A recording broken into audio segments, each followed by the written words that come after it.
You, John Fitzgerald Kennedy, do solemnly swear I, John Fitzgerald Kennedy, do solemnly swear that you will faithfully execute the office of President of the United States that I will faithfully execute the office of President of the United States and will, to the best of your ability, and will, to the best of my ability, preserve, protect, and defend the Constitution of the United States. preserve, protect, and defend the Constitution of the United States. So help you God.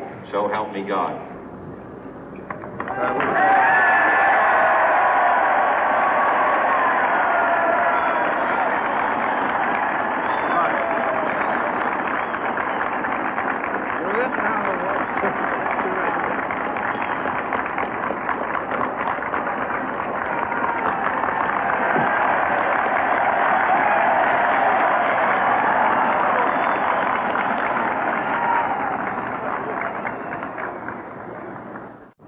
Vice President Johnson, Mr. Speaker, Mr. Chief Justice, President Eisenhower, Vice President Nixon, President Truman, Reverend clergy, fellow citizens. We observe today not a victory of party, but a celebration of freedom, symbolizing an end as well as a beginning, signifying renewal as well as change. For I have sworn before you and Almighty God the same solemn oath our forebears prescribed nearly a century and 3/4 ago.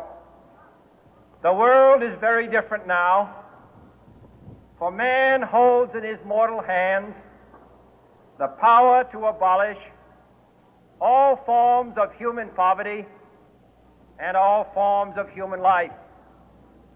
And yet the same revolutionary beliefs for which our forebears fought are still at issue around the globe. The belief that the rights of man come not from the generosity of the state, but from the hand of God. We dare not forget today that we are the heirs of that first revolution.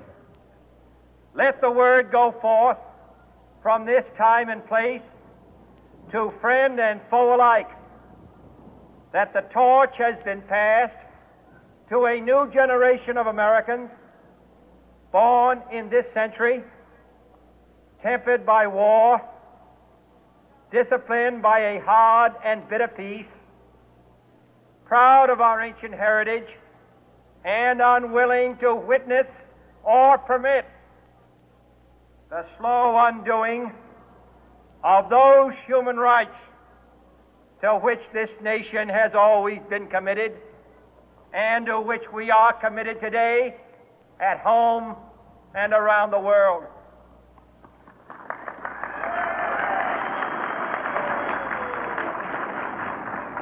Let every nation know, whether it wishes us well or ill, that we shall pay any price, bear any burden, meet any hardship, support any friend, oppose any foe to assure the survival and the success of liberty.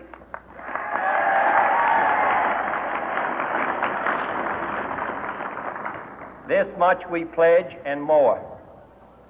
To those old allies whose cultural and spiritual origins we share, we pledge the loyalty of faithful friends.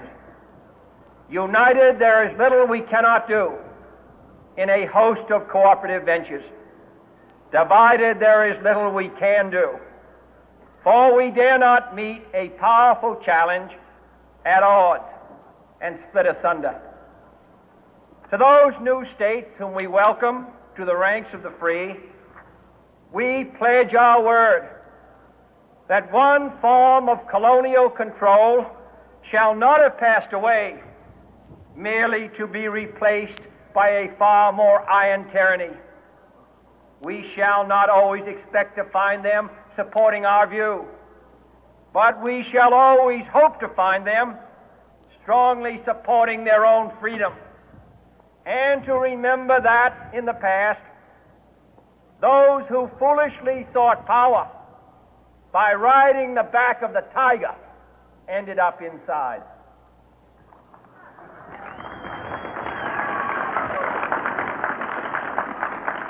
To those people in the huts and villages of half the globe struggling to break the bonds of mass misery, we pledge our best efforts to help them help themselves for whatever period is required, not because the communists may be doing it, not because we seek their votes, but because it is right.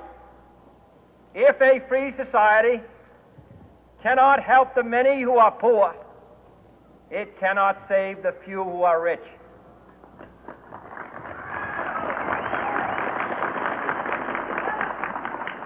To our sister republics south of our border, we offer a special pledge to convert our good words into good deeds, in a new alliance for progress, to assist free men and free governments in casting off the chains of poverty. But this peaceful revolution of hope cannot become the prey of hostile powers.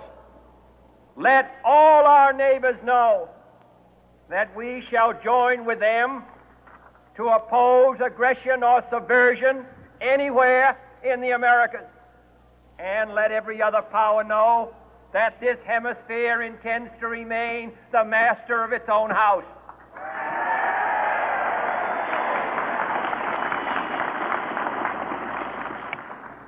To that World Assembly of Sovereign States, the United Nations, our last best hope, in an age where the instruments of war have far outpaced the instruments of peace, we renew our pledge of support to prevent it from becoming merely a forum for invective, to strengthen its shield of the new and the weak, and to enlarge the area in which its writ may run.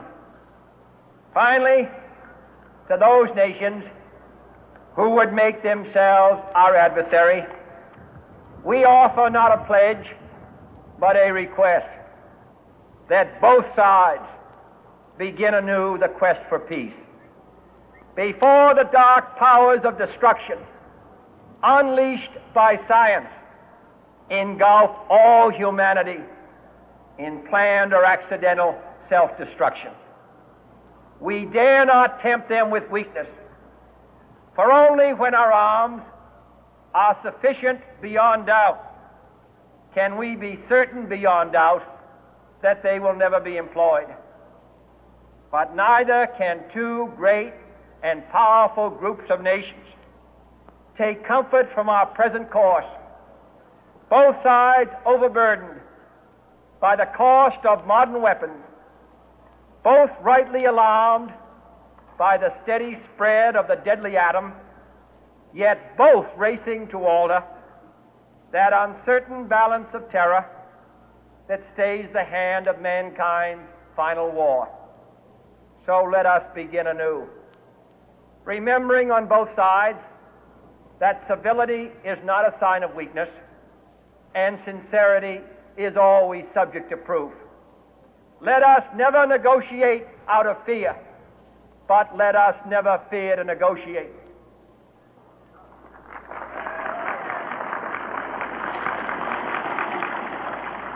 Let both sides explore what problems unite us, instead of belaboring those problems which divide us.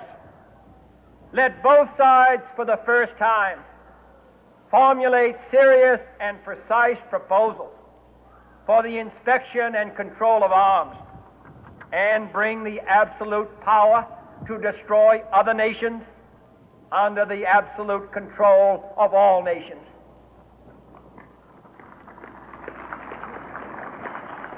Let both sides seek to invoke the wonders of science instead of its terrors. Together, let us explore the stars, conquer the deserts, eradicate disease, tap the ocean depth, and encourage the arts and commerce. Let both sides unite to heed in all corners of the earth the command of Isaiah to undo the heavy burden and let the oppressed go free. And if a beachhead of cooperation may push back the jungle of suspicion, let both sides join in creating a new endeavor, not a new balance of power, but a new world of law, where the strong are just and the weak secure and the peace preserved.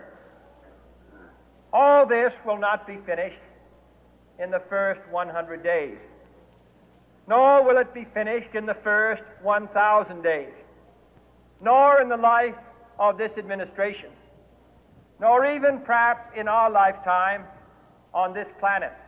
But let us begin.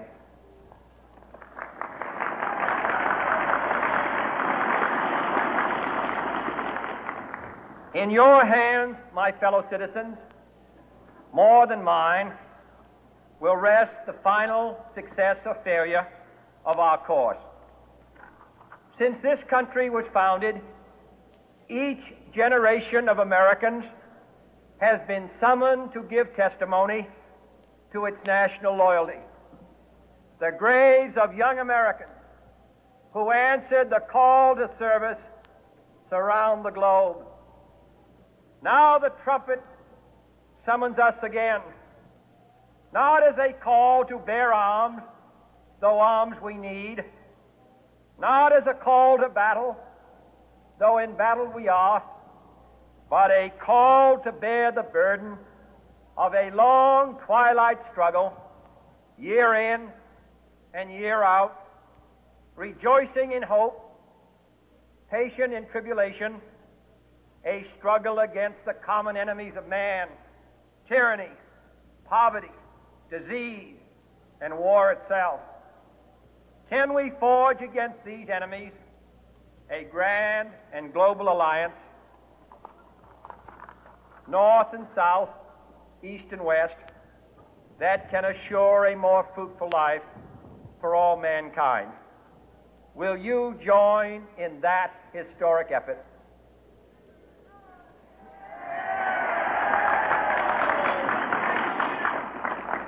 In the long history of the world, only a few generations have been granted the role of defending freedom in its hour of maximum danger. I do not shrink from this responsibility. I welcome it.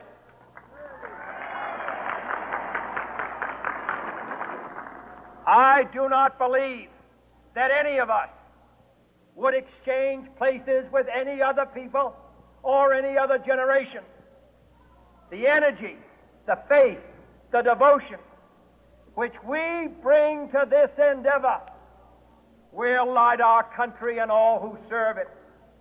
And the glow from that fire can truly light the world. And so, my fellow Americans, ask not what your country can do for you, ask what you can do for your country.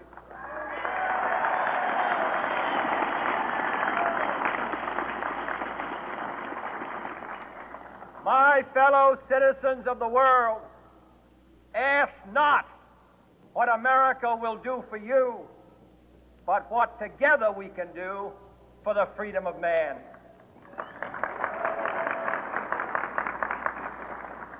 Finally, whether you are citizens of America or citizens of the world, ask of us here the same high standards of strength and sacrifice which we ask of you. With a good conscience, our only sure reward, with history the final judge of our deeds, let us go forth to lead the land we love, asking His blessing and His help, but knowing that here on earth God's work must truly be our own.